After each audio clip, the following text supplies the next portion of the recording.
6चा सगळ्यात महत्त्वाचा पहिला गुणधर्म तुम्हाला काय जाणवला? सर याचा टोकापर्यंत भरलेले दाणे. टोकापर्यंत भरलेले दाणे, त्यामुळे अधिक उत्पादन घेण्याची क्षमता आहे. दुसरी गोष्ट तुम्ही मला म्हणले की 95 दिवसात तयार आहे, म्हणजे कमी दिवसात अधिक उत्पादन देणारे वाण म्हणायला काही हरकत नाही. जे शेतकरी आपली कांद्याची लागवड करतात ते सगळ्यात चांगलं वाण आहे. बरोबर आहे.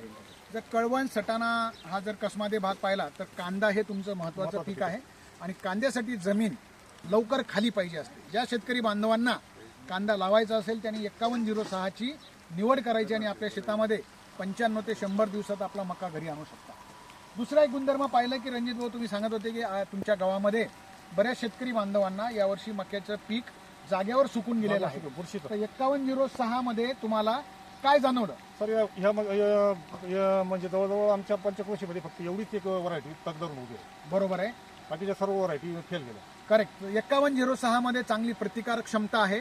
प्रतिकारक क्षमता असल्यामुळे कुठल्याच प्रकारचा बुरशीचा अटॅक आला नाही. आणि विशेष म्हणजे जेव्हा बुरशी आली होती त्यावेळेस 5106 परिपक्व झाला होता, म्हणजे बुरशीच्या अटॅक मध्येही अजिबात बळी पडली नाही. तर म्हणून शेतकरी बांधवांना ते एक खूप चांगला संदेश आहे की पुढच्या वर्षी आपल्याला 5106 लावण्यासाठी हा एक महत्त्वाचा फायदा आहे. दुसरी गोष्ट आपण पाहिलं तुमच्या बागा, आपण इथे 1 गुंठा प्लॉट कापलेला आहे. 1 गुंठा कापून आपण वजन केलं तर किती दिगंबर वजन आलं तिथं आपल्याला? 48 किलो 48 किलो 5x5 मध्ये वजन आलेलं आहे. आणि 5x5 हा गुंठ्याचा चौथा भाग आहे. जर एका गुंठ्यामध्ये 192 किलो वजन यांना अख्ख्या कणसाचं आलेलं आहे, तर 192 किलो मधून आपण आपलं दाण्याची टक्केवारी 80% आहे.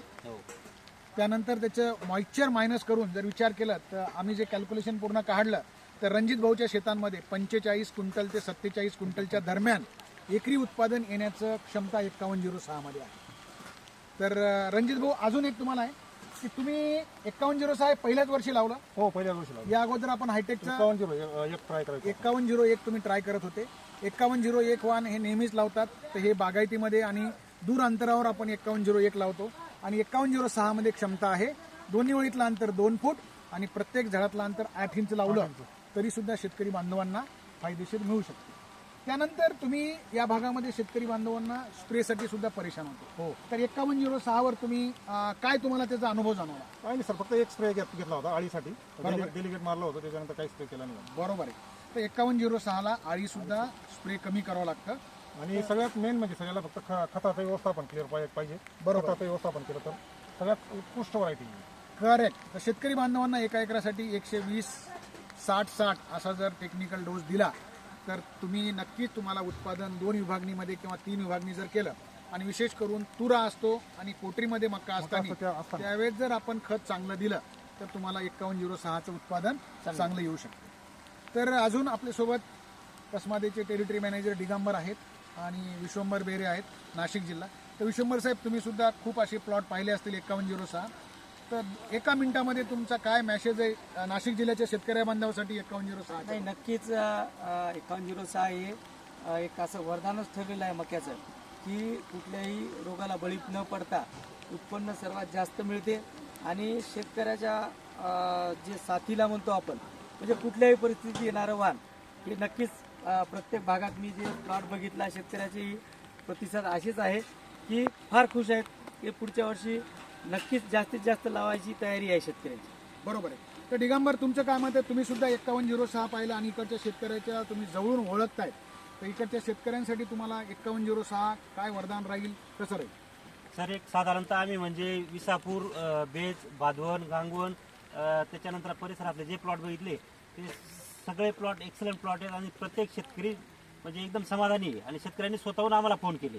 आता आम्ही काल पण काही लोकांना ज्या प्लॉट बघण्यासाठी आमंत्रण देण्यासाठी गेलो, त्यांनी स्वतःहून सांगितलं की आमच्या परिसरात बऱ्याचशा मका असा करपा पडून गेला, पण हे एकमेव वाण आहे की पूर्णपणे हिरो आहे. त्याच्यानंतर त्याला कुठल्याही प्रकारचा रोग आला नाही आणि लवकरात लवकर तयार होऊन, म्हणजे इतर मक्यांच्या तुलनेत बघितलं ते 15-20 दिवसात लवकर तयार झाले. त्याच्यामुळे लोकांचं म्हणणं असं आहे की पुढे कांद्या लावायला आम्हाला लवकर जमीन मोकळी होते. बरोबर आहे. तर शेतकरी बांधवांना 3 गोष्टीसाठी 5106, सगळ्यात लवकर येणारं वाण, अधिक उत्पादन देणारं वाण 5106. त्यानंतर दाण्याची टक्केवारी जास्त आणि कॅप्सूल दाणे, त्यामुळे सेलिंग पर्सेंट जास्त आहे, त्यामुळे वजनदार दाणे आहेत आणि कॅप्सूल दाणे आहेत. आणि त्यामुळे सगळ्यात मेन प्रॉफिट म्हणजे सर गुरांसाठी चारा अतिशय उत्कृष्ट आहे. गुरांसाठी चारा सुद्धा चांगला आहे. आणि शेतकऱ्याला विचार जर केलं तर नारंगी रंग असल्यामुळे बाजारभाव चांगला मिळतो. आणि कुठल्याही म्हणजे हवेमध्ये कुठेही न डगमगणार एकही तार तुम्हाला पडलेलं दिसणार नाही. बरोबर आहे, ते एक चांगला बेनिफिट. आणि तुम्ही मला एक अजून सांगत होते, तुम्ही हा मका स्टोरेज करता, हो. तर स्टोरेजसाठी कसा आहे इकडच्या भागांच्या स्टोरेजमध्ये शेतकऱ्यांसाठी? सर तुम्ही 6 महिने जरी स्टोरेज केला त्याला कुठल्याही प्रकारच्या आळीचा किंवा किडीचा कुठलाही प्रादुर्भाव होत नाही. आणि दाना हा ठणठणीत राहतो. ठणठणीत राहतो. बरोबर आहे, म्हणजे हा दाना ठणठणीत असल्यामुळे कुठल्याच प्रकारचं कीड लागत नाही कीड लागत किंवा नाही किंवा त्याला वजन घटत नाही. शेतकऱ्यांचंच म्हणणं असं पडलं सर, आम्ही समजा 6 महिने पण कंच ठेवले तर शेतकऱ्यांनी सांगितलं की याच्यात ऑइलचं प्रमाण जास्त असतं, असा आमचा अंदाज आहे स्टार्चचं म्हणे. प्रमाण. त्याच्यामुळे ना वजन कमी होत नाही. म्हणजे आम्ही जी ट्रॉली भरली तर आमचा अंदाज असं 32 क्विंटल जायला पाहिजे, पण ती ट्रॉली ते 36 क्विंटल असं. बरोबर आहे.